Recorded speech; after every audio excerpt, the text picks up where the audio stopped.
शोभित विश्वविद्यालय 28 जून को अपने 15वें दीक्षांत समारोह का आयोजन करने जा रहा है। इस समारोह में भारत के 14वें राष्ट्रपति रामनाथ कोविंद मुख्य अतिथि होंगे। दीक्षांत समारोह में डॉक्टर शोभित कुमार नाइस सोसाइटी ट्रस्ट के चेयरमैन संरक्षक के रूप में उपस्थित होंगे। समारोह की अध्यक्षता विश्वविद्यालय के कुलाधिपति कुंवर शेखर विजेंद्र करेंगे।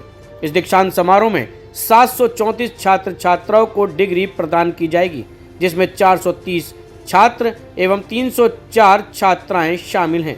436 स्नातक और स्नातकोत्तर छात्र छात्राओं को डिग्री प्रदान की जाएगी, जिसमें 391 छात्र और 245 छात्राएं शामिल हैं। सर्वोच्च स्थान प्राप्त करने वाले 28 छात्र छात्राओं को स्वर्ण पदक एवं प्रशस्ति पत्र से सम्मानित किया जाएगा, जिसमें 14 छात्र और 14 छात्राएं गोल्ड मेडल प्राप्त करेंगी। तो वहीं पीएचडी के 99 छात्र छात्राओं को भी डिग्री प्रदान की जाएगी, जिसमें 39 छात्र और 59 छात्राएं शामिल हैं।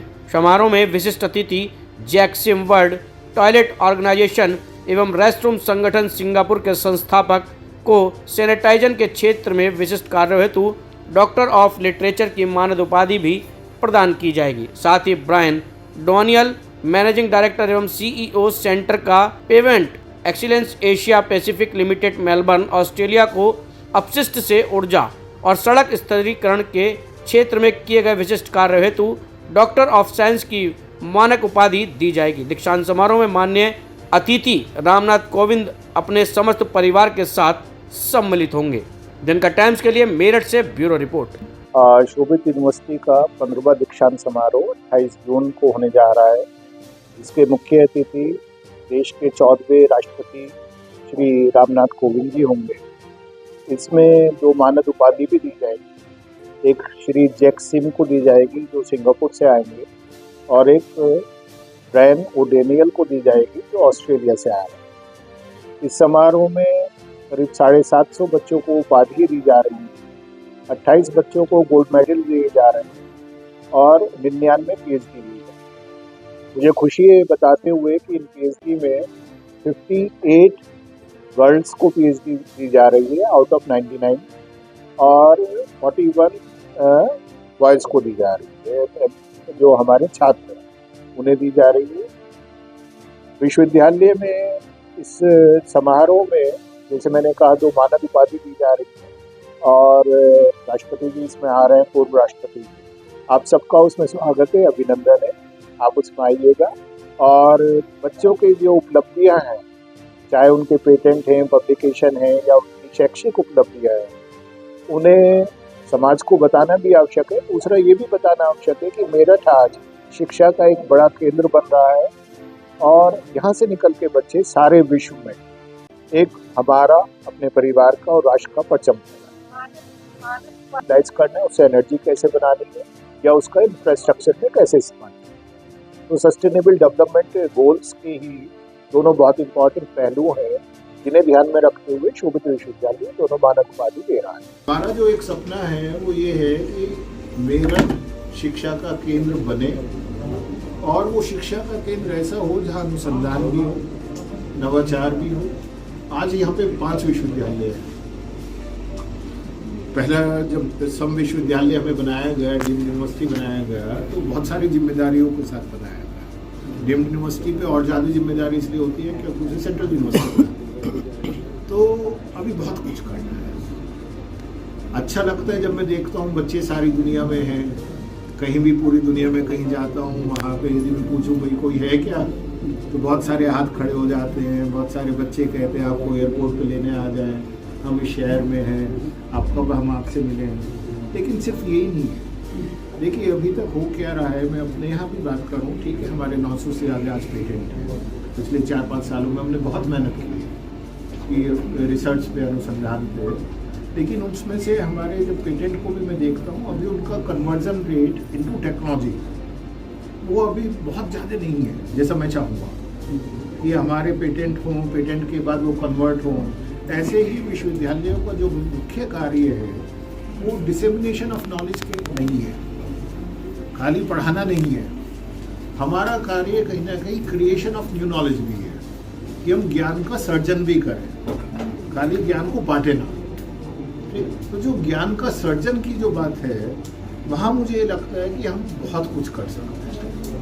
अभी बहुत करने की आवश्यकता है और उसे करने के लिए वो खाली शोभित नहीं कर सकते।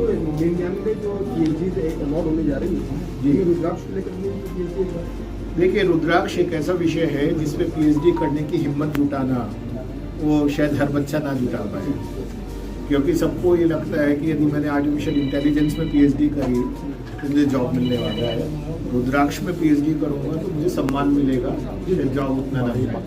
ठीक है, एग्जैक्टली मुझे नहीं मालूम है, कहीं ना कहीं अलाइंड एरिया में होगी, क्योंकि जब हमारा एक रिसर्च सेंटर है, डॉक्टर शिवा को पिछली बार मिली थी, 2-3 स्कॉलर्स और हैं जिन्होंने उसके अलाइड पे काम किया है। ऐसा है ना, जैसे प्योर रुद्राक्ष पे ना हो तो उसका अलाइड बहुत सारे हैं, उन पे काम चल रहा है, तो मल्टीपल एरिया में काम चल रहा है इस टाइप। तो इसमें पीएचडी लॉ में भी हैं, मैनेजमेंट में भी हैं, कॉमर्स में भी होगी, एजुकेशन पे भी होगी, कंप्यूटर साइंस में भी होगी, सभी एग्रीकल्चर में होगी, बायोटेक्नोलॉजी, माइक्रोबायोलॉजी, बायोमेडिकल। तो ये 99 जो हैं वो अलग अलग एरिया में है। हाँ, ऐसा नहीं है कि वो एक ही एरिया में। जी, बहुत बड़ा नंबर है और मैं चाहूँगा कि ये नंबर विश्वविद्यालयों में बना रहे, क्योंकि अभी भी हम विश्व में बहुत पीछे हैं यदि हम नंबर ऑफ पीएचडी की बात करें।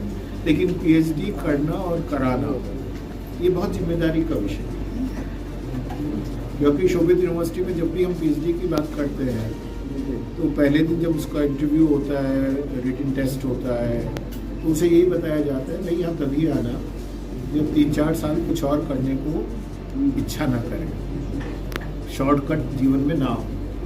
इतना नहीं है। जो मैं अभी बात कर रहा था ना, ज्ञान का सर्जन होना, तो ज्ञान का सर्जन ना एमबीए में होना है, ना बीटेक में बहुत ज़्यादा होना है, वो पीएचडी में होना है कि जब वो किसी नए विषय पर कार्य करेगा, उसमें से कुछ अनुसंधान होगा, नए पेपर्स आएंगे, कुछ नया विषय निकल कर।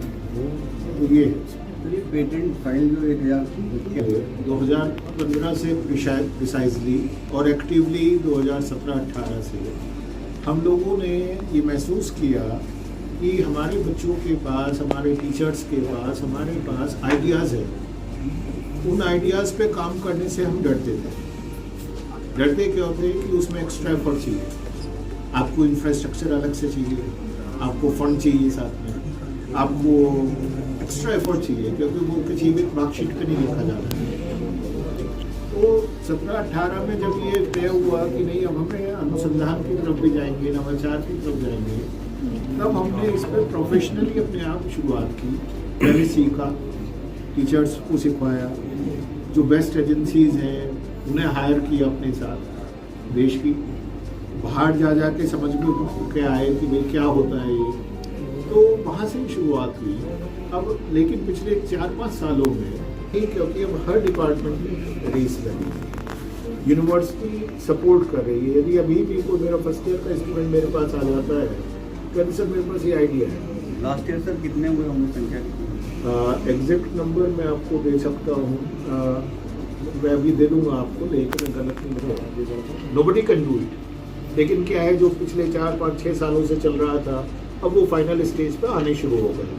तो मान लिया 100 प्रयास चल रहे थे, उनमें से 50 आए तो अचानक 50 पेटेंट नजर आ रहे हैं।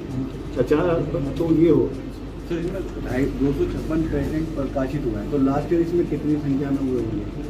मैं अभी आपको जो इसे देखते हैं एग्जैक्ट पूरी फाइल आपको, पूरी डिटेल आपको दिलवाऊंगा।